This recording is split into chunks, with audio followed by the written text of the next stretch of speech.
เวียดนามและกัมพูชาหักษาไปเสียค่าเขาออกเพียงแต่1,200 ต่อทีแต่เอาเลือกเครือข่ายเดอะทิวเลอร์ค่ะใส่เวียดนามอยู่ทางกัมพูชาเป็นเครือข่ายในก้อนต้องเปลี่ยนเนี้ยตัวนี้สำหรับเปิดเงินในพิมพ์คำว่าโอเอ็น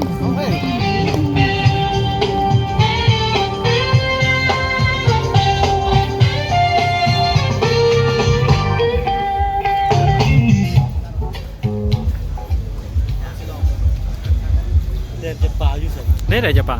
ว่าอันนั้นน้องเมย์อยู่เสร็จ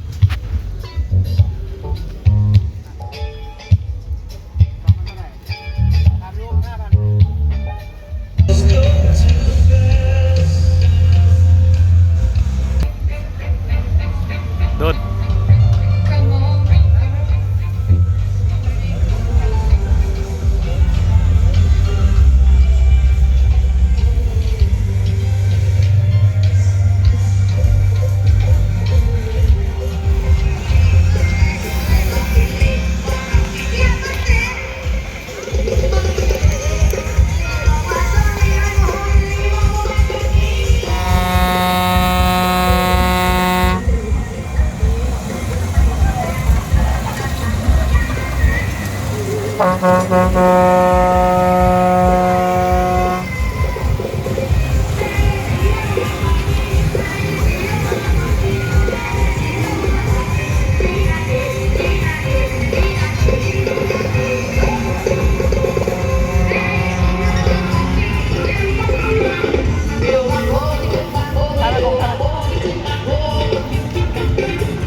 เดี๋ยวนี้เป็นกำลังจุดสื่อเสียงเวียดนาม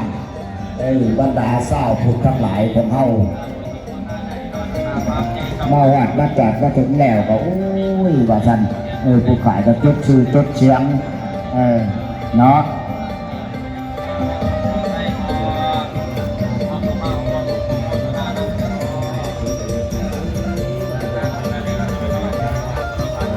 นักบาทสวรรค์ตอนบาทสวรรค์พี่น้องของเฮาเอามาหอดจอดถึงแล้วผู้ใดอยากลงสู่ลง